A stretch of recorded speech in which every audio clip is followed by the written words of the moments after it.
Hi, folks. We're going to get going right away, just starting the live stream for YouTube. Thanks for joining us today.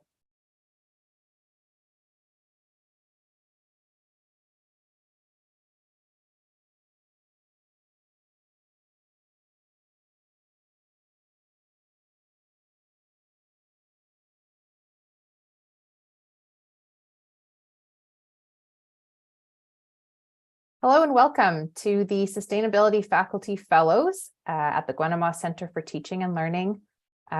We are going to get going here. We're so glad to be able to kick off and introduce you to our faculty fellows who've been working for a year now, working to advance sustainability through teaching and learning. We're doing this from the University of Saskatchewan, which is on Treaty 6 territory in the homeland of the Métis.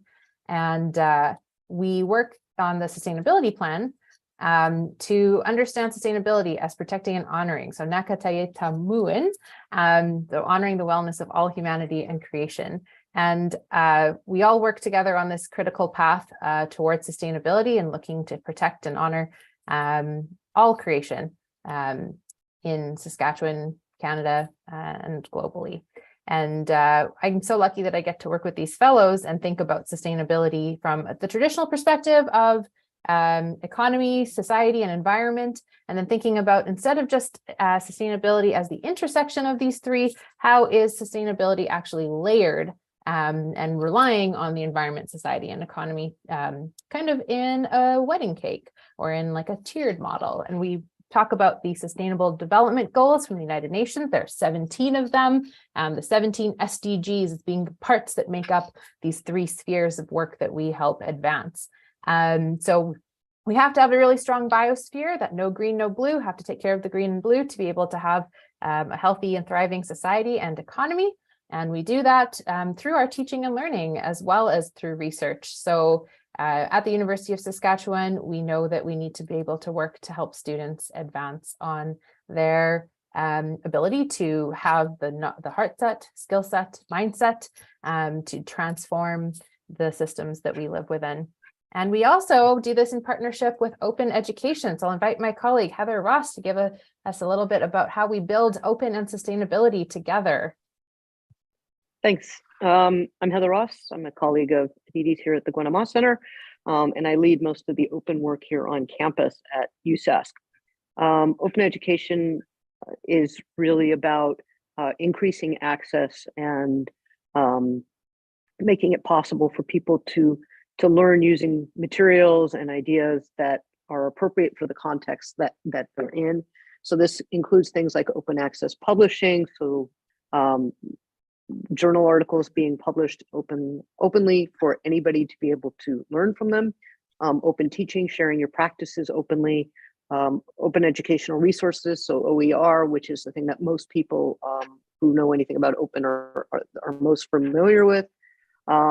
And we get into open pedagogy, which is students as contributors as opposed to just consumers of information. And you can see in the graph, in the image, that there's a spectrum of currently we have, it goes everything from students having to purchase books, other materials, homework systems, or then we have borrowing them, and then we start getting into adopting open educational resources. So students do not pay for those and anybody can access them. And we move towards adaptations or remixing to take existing open materials and turn it into materials that are more appropriate for a particular audience, creating all new OER. And it's not just instructors, it's also student involvement in this, again, as contributors to the creation of this information that is of greater access to people all over the world to increase access to education.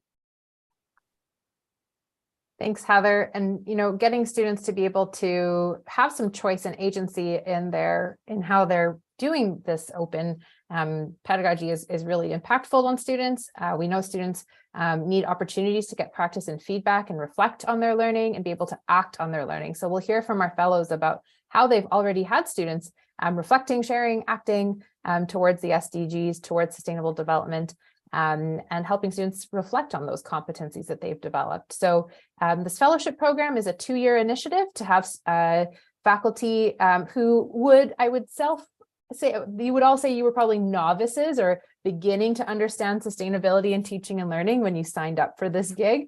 And over the 2 years, in the first year, they worked to reflect on their own teaching practice and embed new ways for students to develop competencies for sustainability. And in year 2 are hoping to help their colleagues, colleges, departments, units also address teaching for sustainability and learning for sustainability. So we're going to hear from each of the fellows to get a sense of what compelled them to sign up for this opportunity. So we'll go, each of the fellows will get 2 minutes to give us a little summary, and then we'll start the conversation from there. I will stop sharing my screen so you can see all of them instead. Awesome. So Tate, do you want to start us off? For sure. Thank you, Aditi and Heather. Hi, everyone. I'm Tate Cao. I'm housed in College of Engineering at the Royal Engine Graham School of Professional Development. I'm an engineer by training and also with a soul of social work, I always joke. My role at College of Engineering is about product design, entrepreneurship, and innovation economics. There is a lot of responsibility for our profession to really hold the public safety paramount. Yet, I think while we develop technology improves the human life, there is a historical debt that we're dealing with today. With all those challenges we're facing, it needs nothing less than actually genuine, well thought of technological innovation to solve the problems we have created in the first place. It's really interesting that the survey shows that many engineering students really hold sustainability dearly in their personal life, but fail to do that in their professional life because of misunderstanding that engineers and entrepreneurs cannot contribute positively to sustainability. So my goal is really to provide a pathway and initiate the conversations around the professional implications for engineering students and entrepreneurial works. It's important to help them to connect that gap between their own personal value to their professional work for a better future. So it has been a great experience. I'm sure we'll talk more in the next sessions as well. Thanks. Brooke? Hi, everyone. My name is Brooke Clausen, and I'm an assistant professor in the Edwards School of Business in the Department of Management and Marketing. So I teach in the areas of marketing, business and society, entrepreneurship, and I'm also a management consultant. So I'm in a bit of a different role in terms of being a professional, coming with the kinds of experiences that I try to bring to the classroom. So I felt like joining this fellowship program, it was really a way for me to bring some of my personal passions into my teaching. I've been teaching about issues in society that I feel like business should be involved with, like water conservation, since 2009. And so this has been a long time of me kind of informally bringing some of these issues to the classroom, and students really just be enjoying it, but also not really being understanding of the issues that are out there in society and how they do go beyond the environment as well. So in terms of some of my research in gender equity and telling stories of sometimes marginalized groups in teaching cases, those are all things that naturally really align with the SDGs. And so for me, it was very much a way for me to bring some of my passions around responsible consumption, reduced waste, water conservation, gender equity, things like that into the classroom in a really formalized way. So thank you everyone for coming this morning.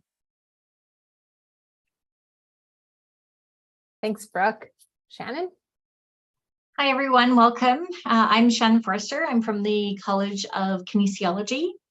And when I was actually first approached about becoming a faculty fellow for sustainability, I actually completely dismissed the notion. And I think it's because I was taking it from really an environmental lens. And although I could see fits within the college in terms of, active transport or healthy land, healthy people, healthy bodies. I didn't really see a strong fit beyond that. And it spoke to me personally, but I wasn't really sure. And then I took the conversation home, and I was talking to my husband, and he really encouraged me to reconsider. So I started looking into it a little bit more, and I discovered that the fellowship was focused on embedding open educational practices as well as the SDGs. And the SDGs go beyond the environment, and they start to speak to the social and economic perspectives of sustainability as well. And I had actually taken a course on internationalization with Aditi from the Guanama Center earlier on, and I couldn't tell you if it was a year before or 2 years before COVID kind of put me into a time warp. But I've been really interested in the SDGs and how they had such a broad focus. And collectively, the SDGs were things that I really valued personally, but they also strongly aligned with the mission statement within the College of Kinesiology. So just to be more specific, SDG 3, which is health and wellness for all, I'd spent my entire career being a promoter of health and wellness, and our college mission statement is we lead, inspire, movement, health, and performance. And we also look to many of the other SDGs as well. So it's really when I realized all of this and sort of the breadth of sustainability that I truly started to become excited about the prospect of becoming a fellow. And so many of the efforts I had been making over the last few years, whether it was on health promotion, indigenization, internationalization, inclusivity, representation, they kind of all fit under the umbrella of sustainability, tying into goals of reduced inequality, gender equity. And then the other thing that really jumped out to me was sort of the undergraduate sustainability competencies. So things like engaging in meaningful communication, intercultural society, nurturing successful relationships, problem solving, building resilience. These are all things that really spoke to me. So it kind of seemed like no matter what perspective I took, the chaos of everything I wanted to accomplish in my teaching and learning could be sort of wrapped up and collectively packaged as sustainability. So that was actually truly thrilling. And then that kind of helped me understand how I could be an advocate for sustainability and hopefully inspire others. So that was my journey into becoming a sustainability faculty fellow. Thank you. I like that, the chaos of it all. Kate, we'll pass it to you for 2 minutes. Sure. Hi, everybody, and thanks, Aditi and Heather. My name is Kate Conn-Greaves. I'm an associate professor in the Department of Plant Sciences in the College of Agriculture and Bioresources. And my interest in doing this program was primarily learning about how to teach sustainability and instill some of the skill sets that students will need to enact and create positive action for sustainability. I teach in the horticulture program, so we do a lot of teaching on the theory and the concepts of sustainable farm design and sustainable production. So a lot of our teaching does link to many of the SDGs, like number 2 with zero hunger, 13 with climate action, and that jives nicely with my research, which is all focused on sustainable production when it comes to soil health, reducing greenhouse gas emissions, and understanding nutrient cycling as well. And in our teaching, we do focus on SDG number 12, which is responsible consumption and production, as well as life on land, which is number 15. So a lot of theory and concepts of sustainability that we teach. But what was really intriguing about the call for the sustainable faculty fellows is this idea of embedding undergraduate competencies in sustainability. And Shannon mentioned that, and that really spoke to me as well. So we can teach concepts in sustainability, but are we teaching students how to communicate meaningfully, how to engage in intercultural society, how to nurture successful relationships and leverage technology, how to do adaptive design and problem solving and cultivating resilience. So those are the competencies. And I was really interested in how can I do a better job at bringing that to the students, and so they can take those skills out after they graduated and apply them in the real world. So, thanks. And beyond the real world, right? The unreal world. Ulrich. Yeah, good morning, and thanks to Heather and Aditi for setting this up for us. And I see also in the audience that some of my colleagues are here who have taught in our program, and some of our students are here too. I'm in the Department of Psychology and Health Studies. I and my colleague Marla Mickelborough is also here online. We teach together the Health Studies program. I had just taught the previous year, before this idea came up with the sustainability program. I had just taught a third-year course on climate change and health and care. And I thought that sustainability would take the ideas that we had in the climate change class, we could take it to a broader level, to a higher level. So we wouldn't not only talk about climate change, but also about biodiversity, soil degradation, pollution, and so on. And I believe that sustainability and the development goals give us a good focus to bring all of our critical issues together. And so it provides a program that can involve students. So we don't only have presentations, but we also have students being involved. We turn what we talk about into action plans. Students write action plans in their research papers, for example, and apply what they learn to personal and communal opportunities. And we'll talk a little bit more about that later. But for now, thank you. Thanks, Ulrich. We'll go to Eric. Hello, everyone. My name is Eric Michaels. I'm an associate professor in the Department of Agricultural and Resource Economics in the College of Agriculture and Bioresources. So we are lucky in the College of Ag and Bio to have two faculty fellows in this first cohort.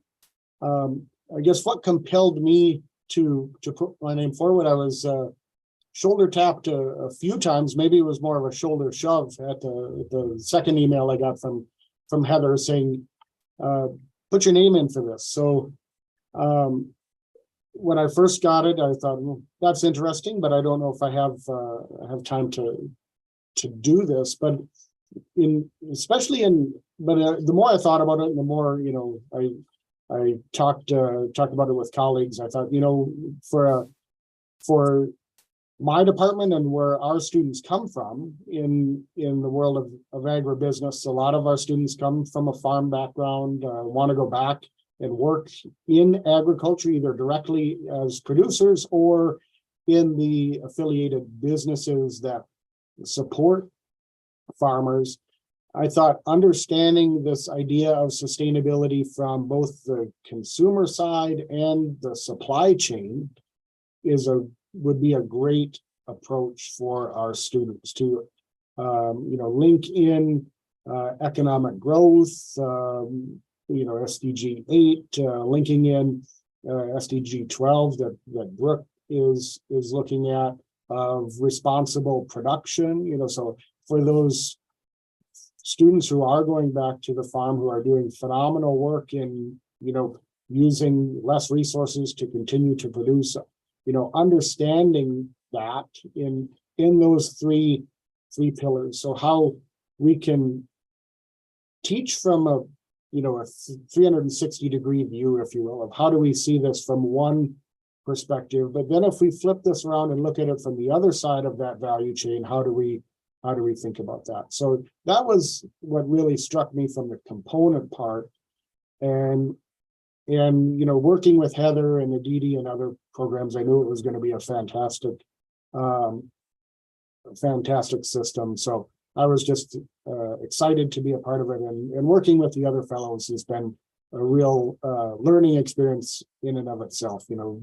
Again, different perspectives from different colleges and backgrounds of experience that they have shared with us has been a real great learning experience. So thank you again.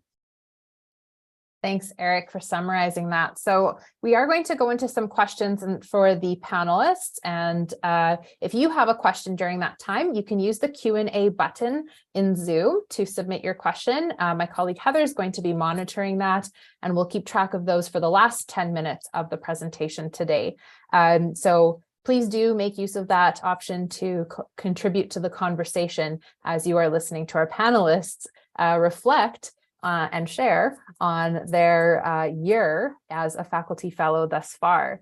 As you heard from Heather and I, we saw a really nice dovetail between sustainability and open educational practices and sustainability for teaching and learning, or learning for sustainability.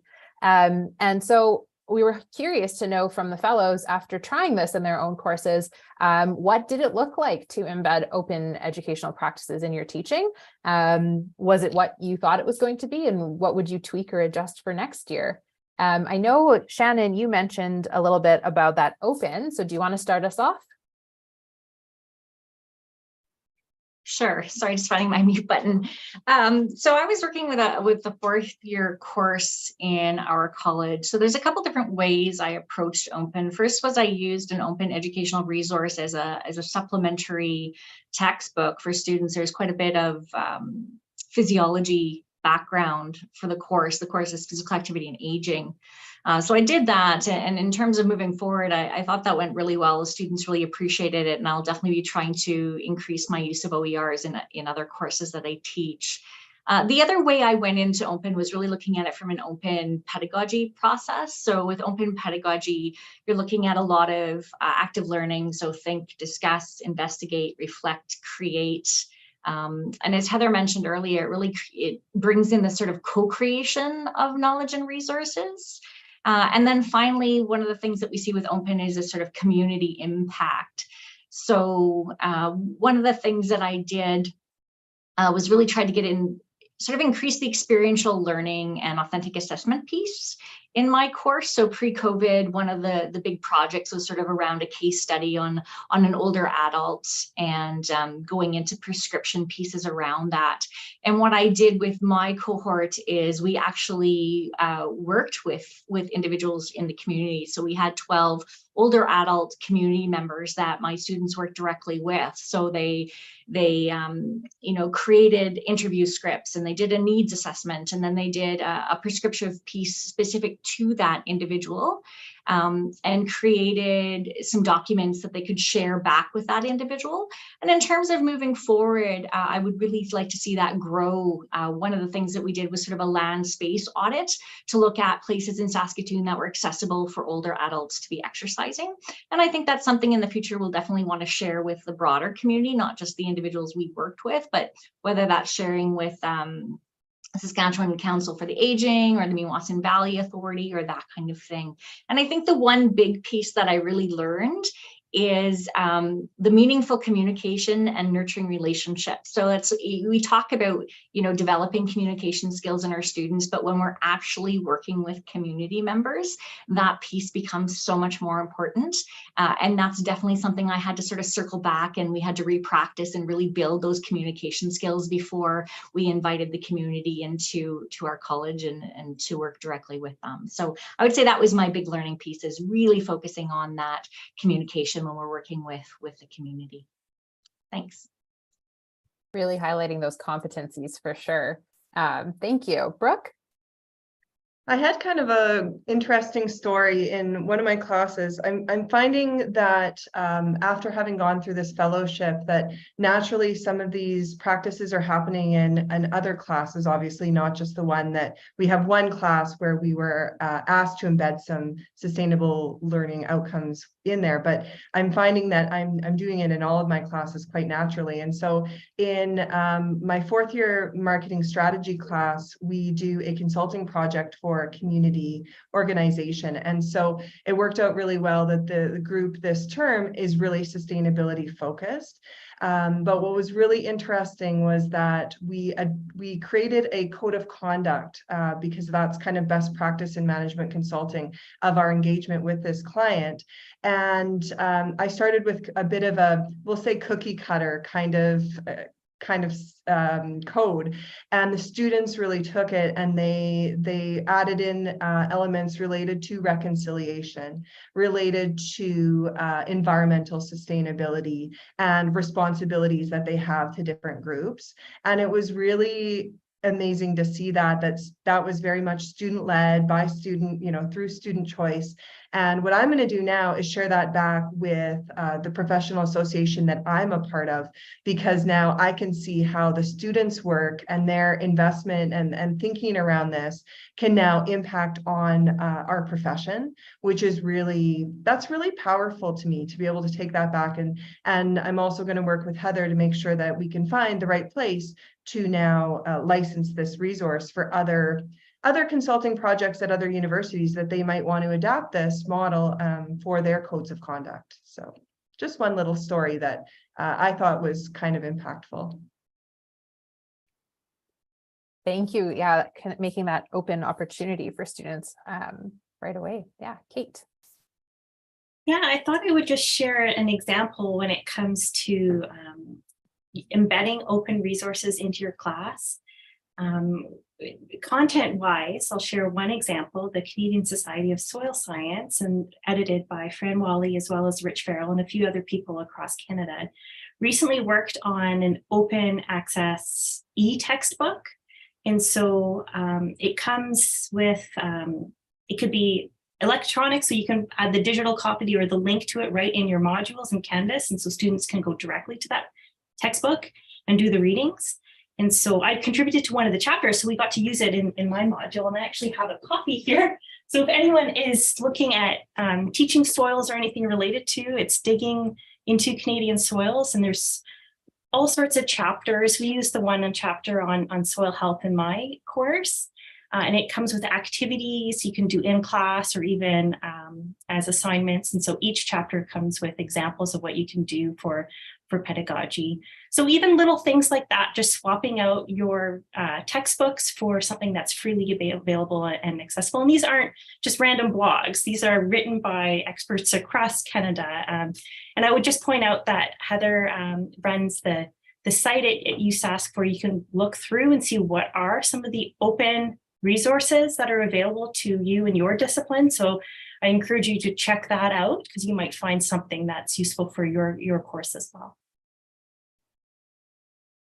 A good sales pitch for the OER for the educational resources. And that is a great textbook, beautiful cover. Ulrich? Yeah, I just want to give a short example. I'm teaching currently a second-year research methods course, and research methods can be quite boring, because you usually talk about methods that you will apply in a few years when you are in senior classes or later go into your honors thesis or graduate classes. But so instead of taking a textbook, we start from a practical research method. Say in this case, so just last class, we talked about photo voice. And so invited the students to, photo voice means you go out and you take photographs of something that's of interest to you and that you then interpret for others or for the researchers. It could be about harm reduction, for example. And so last class, so I invited students to take photographs that relate to sustainability and bring them into class, and then form little groups and discuss, show these photographs to each other and discuss these photographs with each other, and comment on them, interpret them. And so that worked really well. So I gave a short introduction to the basics of photo voice, and then the rest was for the class. And so there was lots of conversation going on. It was very noisy. And so that seemed like a good idea. Tomorrow, I'll introduce focus groups. And so I will invite students to speak in focus groups about issues related to sustainability. And again, so we are not learning theoretically from a textbook about the methods, but we are actually doing them in class. And so in that way, there's practical experience. And I think that's something that students very much better remember than reading a textbook chapter and then trying to remember that a few years down when they when the students first get involved in research initiatives at the university. Thanks, that was my little contribution. Yeah, and thank you. I think you're starting to articulate for us how even the small actions of active learning help us move towards knowing and doing and bridging that gap, helping taking the knowing into doing. Which Tate actually reminds me of what you said earlier about, you know, that we want to help students solve the problems we created. That Maya Angelou quote of, if we know better, then we have to do better. So not only knowing something, but then doing something about it. Do you want to start there? Sorry, you probably had something else to say, but if you want to add that in. Thanks. That is a burden of knowledge, but I just want to share one very quick like a small example about the open pedagogy. So this is actually credited to Aditi. She's been encouraging me to adopt and use Repin in my course. In the end, I was too tardy, so I didn't get it set up, but it gave me a really good idea. So I reached out to the industry that's supporting a lot of the engineering programs. And then what I ended up doing in the 4th year tech innovation management course I taught was we were able to actually work with Saskatchewan Research Council and help them to consider a potential investments, and that they're considering. It has a potential of setting up manufacturing facilities for more sustainable material and generation, but whether there is a business case and what are all the stakeholders that's being impacted in that process. And then if so, what can they do on the technology side? So it was a very interesting intersection between the technology development and the business case. It needs to happen before, like very early on before the technology is set, and then thinking about the actual scaling stage. What, to my surprise, the students actually really took that to heart, and they encountered two challenges that I never thought they would have. But then by doing that, they also really developed the skills that normally wouldn't really train them in the classroom, like a cold emailing and reaching out to experts that's not necessarily in their field. Also, to my surprise, they reach out to a lot of high-profile industry leaders that I would never be able to actually give the contact information to them. And I'm very proud of the students. They actually even reach out to the farmers, a limited number as they may, but actually uncover that despite the industry might be more supportive, farmers have different concerns that actually send us to a starting point thinking maybe the technology needs to be refined and the business model needs to be refined. So I'm big believer. Next year I'll try to incorporate Repin in my class, try to fix that. But I think that was something really small, but can be very impactful. Yeah, thank you for bringing up Ripon. So maybe Eric, I'll pass it to you next to talk a little bit. That's Ripon with 2 I's for experiential learning, and thinking about how does bringing in those elements of experiential learning where students often have more choice and opportunity to get feedback and reflect. How did that help your students? Did you see a shift in mindset, heart set, skill set in your experience, Eric? Yeah, I think, you know, thinking about that heart set, mindset, skill set, one of the ways I can try and see if everything is aligned is the questions that I get from the students in that area, right? So if they're really thinking about that, and if they're, you know, challenging their own assumptions, you know, you'll get better questions from those students with regards to whatever the topic may be, right? So in using those resources, Ripon being one of them, I think in my experience with that, it really allowed for that idea of authentic assessment, right? So in the class that I used Ripon, it was a marketing course, and we had 3 different organizations in Canada related to agriculture that had some projects related to customer analysis and product development and so on and so forth. And having that real world problem that somebody needs just a one pager so they can go to a conference. We just need some graphics done that articulate all of these different things that they want to convey to their customers or stakeholders or whoever that may be. That is a lot better assignment than I would imagine, right? So I think it helps us bridge that gap between the theoretical or what we can do from the university to, okay, let's go outside and what do companies actually want done. And I think it's really eye-opening from that perspective too, is their ask is often a lot less than I would typically do for a semester-long project, right? They want shorter, they want a real, what can we take away? And I think that's really helpful from my perspective as a faculty member of, we can pare down some of these asks for students into more, smaller chunks, realizing there's other demands of students' time. We're not the only class that they're taking. So I've had a really good experience with Ripen. I think it aligns with this idea of heart set, mindset, skill set. Can you take the skills that you've acquired in the course and other courses and apply these to these problems? And it really gets some more engagement from the student. So I'm excited to use the program again, and I'll stop there.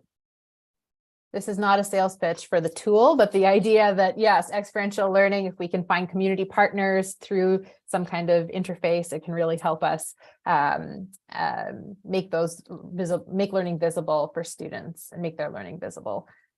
So yeah, for sure. I think, Ulrich, you had an example of making learning visible and taking action for sustainability as well in your class, kind of that heart set mindset. Yes. And if I may, I will ask Ramneet Jasal to speak to us too. Ramneet, could you unmute yourself and contribute? There you are. Let me just introduce this quickly. So in our last year's sustainability class last fall, we had speakers, for example, Janelle Hutchinson, who is also here today in the audience, who is our university's chief sustainability officer. She and Robert Biermann talked to us about sustainability at the university and what can be changed. And we had in the class and speakers, including Joseph Naterhau and others. And I had a class assigned to talk about how we could change our homes. And Ramneet took this to an amazing level in the community. And Ramneet, would you please speak to this? Yes, Professor Ulrich, thank you so much for inviting me. So I come from the Sikh community, and that community is really connected to the Gurudwara, which is our Sikh temple. And I took Health Studies 310 with Professor Ulrich, and after that class, everything changed for our community. I never thought I would be able to make so many changes in relation to sustainability prior to taking Professor Ulrich's Health Studies 310 class. So I tried to make various changes according to the SDGs. I was not aware about what SDGs were before taking classes with Professor Ulrich.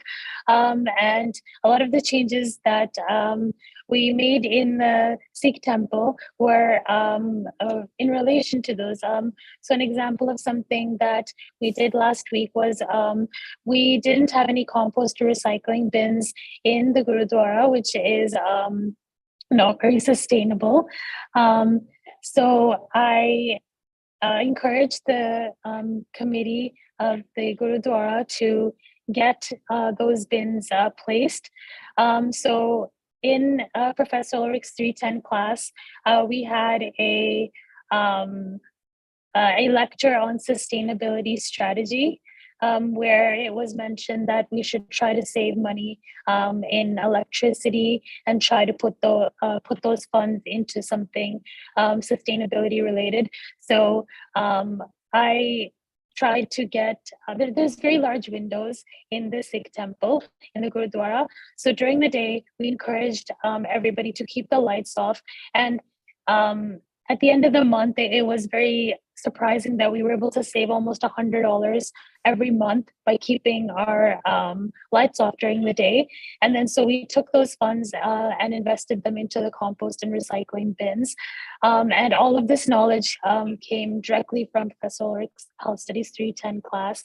Everything that I have changed, I've also started I shouldn't say me, it was a community-based effort. The committee was very cooperative. I did have to get a lot of permission from everybody, but they were very cooperative, and I was able to work with my community and the Sikh temple, and most of all, Professor Ulrich, to start a food drive. So any extra food items that we have in the Gurudwara, like based on donations, so non-perishable items, we encourage the Gurudwara to donate them to the food banks, Friendship Inn and the Lighthouse. And this was based on lectures we had in our health studies class, specifically relating to SDG number 2, which was no hunger. And there was various changes. I'm still working to make our little Sikh community more sustainable, and all of the knowledge is stemming from Professor Ulrich's Health Studies 310 class. Thank you so much for sharing, Ramneet. And I think that's great that you're able to make those connections between what you're taking in class and those actions. That's exactly what we call the multiplier effect. So, you know, we've got these embedded experts in each college, or in many different colleges. And so them being able to have these impacts on students and being able to activate change in our community at a broad scale. And you're saying your small community, Remy, but you know, each of those people are being impacted by what you're sharing with them and multiplying it outwards. So thank you for that example. And thank you for inviting Remy to come and share with us for a brief summary there of what she's taken on. You know, that really transitions nicely into my next question about what we're looking for when it comes to amplifying this work. So it's a 2-year fellowship. The model was set up like this so that you would be embedded experts, and now being able to help as a friendly neighbor, helping the folks in your colleges. What are you looking for the next year? What's it going to look like a year from now? And I'll leave it open to someone to pick up the microphone.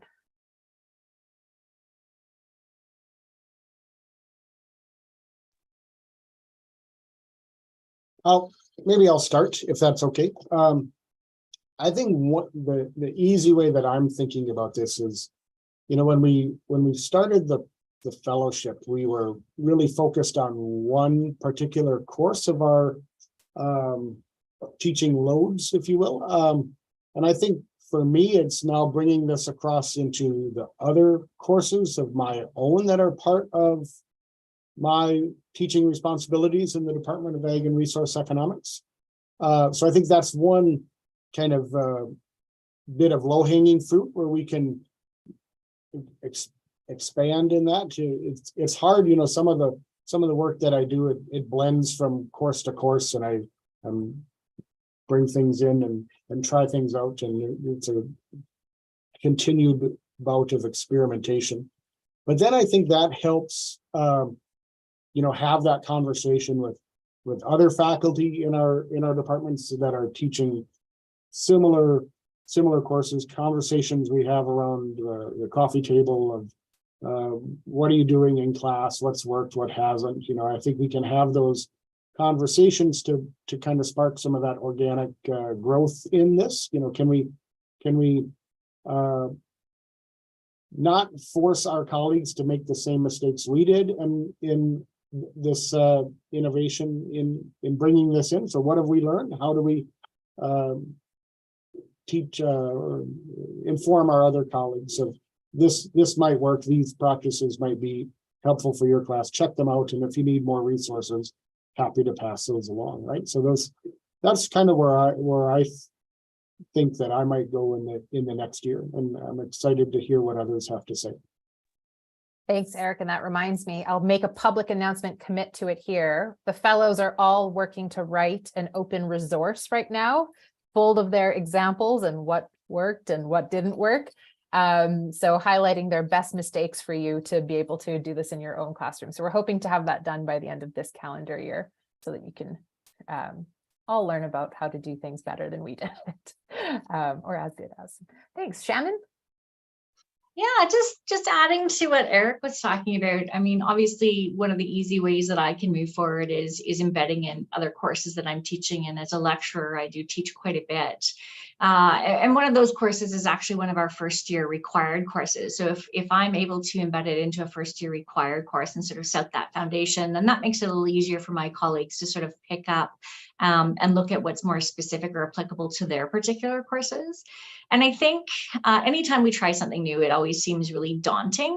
So I think one of the places or ways that I'm going to really focus is looking at all of the different initiatives that each person or college is trying to make, and whether that's on authentic assessment, or maybe it's on open, or maybe it's on indigenization or EDI or inclusivity, all of those things. And this is where I get so excited about sustainability. All of those things fit so well under sustainability.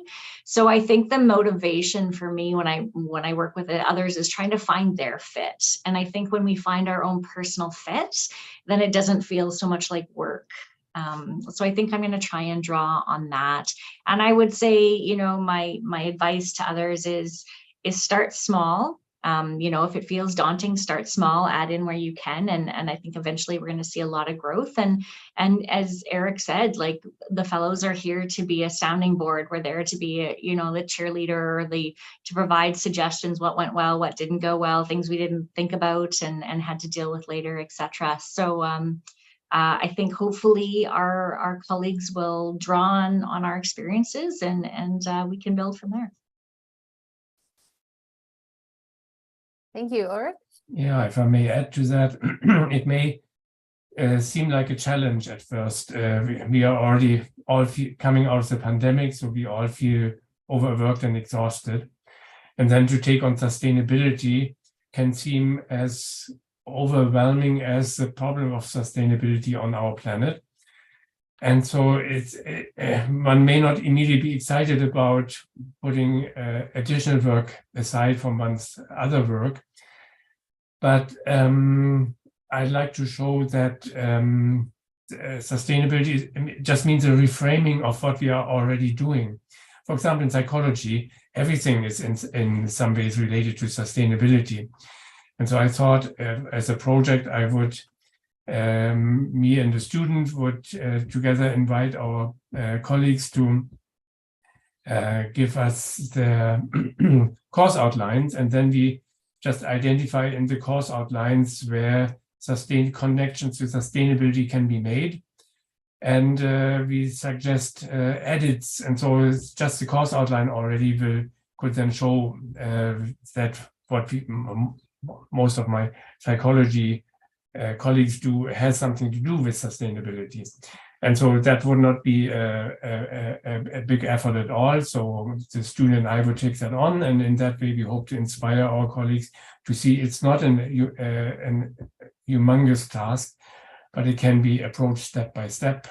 Just for example, by putting those little sustainable goal flags as little symbols into the course outline where something is mentioned that has to do with sustainability, health, for example. So that's one idea that I have also, like Shannon, starting from the idea, start small and show that it's not a humongous task. I think when you're describing how we're already, so many of us are already doing this to work in a good way. So let's leverage that for sure. Heather, did you want to add something there? Well, I was noting the time, and we have three questions in the Q&A that I wanted to get to, but I also wanted to add a number of people have mentioned open and finding resources and such. If you just go to open.org/ www.usask.ca. That's our open page, and it will take you to our repository of books and so forth, and you can find out more information. Did you want to address the questions? Yeah, so I have, I've given people the option to turn on their cameras. So if you'd like to turn on your camera to be part of this part of the panel or the webinar, you totally can. And Heather, was there a question in particular that you'd like to bring up to our attention? Let's see. Victor Udo asked you specifically, have you had any experience helping other universities to start a similar program? I'll let you interject, but I think the book that you had mentioned already that we're creating, and the fellows and us are working together to create an open resource that other institutions can then make use of and modify to meet their local needs. But if there's anything you want to add to that. No, yeah, this is us trying something. We've done other iterations of fellowships, and it's not a new model. Other institutions use embedded experts as well. So, we're just trying to take best practices and embed them, and we're happy for others to also try it for themselves and let us know how it worked. Yeah, I'll add to the comment. Is there from Graham? Is there a plan to create another cohort? We have to show that this one worked well if we're looking to start the next iteration. I think we would ideally love to be able to have institutional support for that, and it all depends on what we can how effective we are in this coming year. So support your fellows so that we can get more fellows is how I would answer that. I feel like I'm skimming this. Interdisciplinary. There was a comment here about interdisciplinarity. Yeah, I think interdisciplinary learning is a very good question. Is there someone here who would like to speak about? I feel like a lot of you do things that are interdisciplinary by nature. Yeah, Tate. I can jump in that. So I teach an interdisciplinary design class in engineering. So what will end up happening is actually like students will often work on biomedical devices and things like that. What we did was encouraging students to reach out to actually colleagues in kinesiology. They've been tremendously helpful. And we really push them into actually the practitioner space rather than the labs in college for engineering. We think like that has been like really helpful. If possible, like I think like that's probably something like the fellows like will need to talk more about, and we'll at College of Engineering we always look forward for opportunities to work with other disciplines to provide any help we can, and also learn about the problem, because I think engineering is one of the discipline where we have a lot of solutions but have no idea what we should use them for. So the interdisciplinary context is actually really to really make use of the capabilities and skills from engineering that way. So I think like a great question. Like we're working on that a little bit, but definitely looking for opportunity for collaborations. And, to build on that, the fellows are working at one level within their colleges with their colleagues, with their students. And we kind of need a phased approach to this, or a systematic approach where we say, okay, what are the systems that we can also change to help support learning for sustainability? So being able to address some of those interdisciplinary issues, how students can take classes from different colleges and receive recognition for their credentialing are all part of conversations happening at other levels beyond the fellowship as well, to add to that. I'll go, there's one person who's raised their hand here, Graham, I believe. Did you have a question you'd like to ask live? Can you hear me? Thank you very much. You mentioned an open educational resource that you're thinking of publishing. What would be very useful coming from a different institution would be an explanation of some of the institutional sort of realities that different people in different institutions face. So for instance, you've mentioned things like innovative educational practice, but sometimes there's a sort of, say, a 12-month lead time to get a learning outcome changed.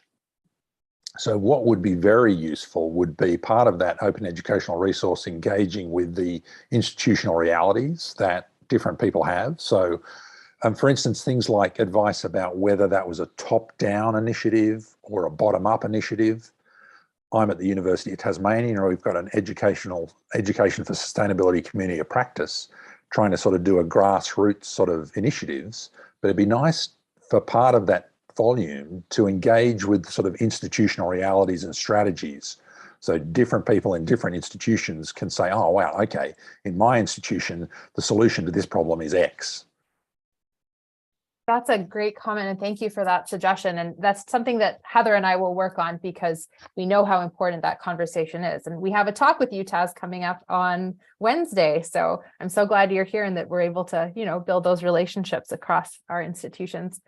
Great. So yeah, being able to reflect a bit more about where this comes from, and, having keen, passionate folks. Brooke described being an advocate for sustainability for decades. And then, how does that align with what the institution's priorities are? Absolutely. We're very lucky to have that. Yeah. Great. So the history of the origin of these initiatives would be useful for everybody, I think. That's a great point. Thank you. Thank you. And actually, I wonder, to that point, Janelle, you're in the room, and I'm kind of putting you on the spot, but would you want to say a quick hello in the couple of minutes we have here as we wrap up? We've got Janelle Hutchinson, who's our Chief Sustainability Officer, who's championing our critical path to sustainability. So yeah, would you like to give a little? Absolutely. Hello, everyone. As Aditi said, Janelle Hutchinson, and I just started in this role. Well, it's not just anymore. It was 6 months ago. So this is the first sort of Chief Sustainability Officer role University of Saskatchewan has had. So it's been a really exciting opportunity. We do have a sustainability strategy, but I very much appreciate that comment about some of the nuances of institutions, and, are things top down? Are they bottom up? Learning how to navigate those different systems within your own institution, I know, is very important, particularly as you're trying to make curricular changes or staffing changes or funding. One of the things I spend a fair amount of time talking about is funding, and how we can make sure that we're aligning both institutional funding with some of these different opportunities. So very appreciative of both listening to the panel today, and then also trying to make some of those connections between the curricular side and then how we move forward on sort of that institutional level. So hello, everyone, and thank you very much, Aditi. Thanks for being put on the spot like that. But yeah, we appreciate being able to have those partners and knowing who our allies are, and having a fellowship. Kind of, it's maybe a little Lord of the Rings, but we like being able to say we're part of a group. We have this responsibility. I asked the fellows a few months ago, like, why did you do, or like, what makes you want to do the work? And they said, because we feel committed to it, because you've told us that we can do this thing. So having that feeling of accountability. I'm wondering if there's any final thoughts or comments, Heather, or from any of the fellows? I was thinking about the comment about the question that Graham had about top down and bottom up sort of situations. And I think that at USask, sustainability is supported top down, I want to say, while open is bottom up. So we figure out our ways around to make this happen. But I think there's absolutely administrators who are supporters of open, and a big push from individual faculty members towards sustainability. So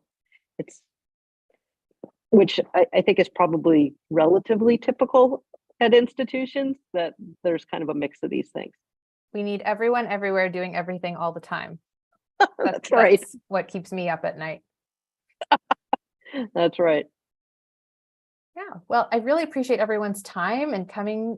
Brooke, you want to give a quick comment? I just wanted to, because I think there's a lot of faculty and that those kind of people on the call. And so I think about not just students' skill, heart, mindsets, but what it's done for us as faculty in terms of changing that. And that's where I think, and I hope that in a year from now that we've had more impact in our colleges in terms of changing other faculty's heart, skill, and mindsets too. So that would be my kind of closing thought. Thank you for that. And thanks everyone for participating, for the fellows, for your hard work, and Heather for monitoring everything and being along for the ride. Thanks for joining in, and have a great rest of your day, everyone.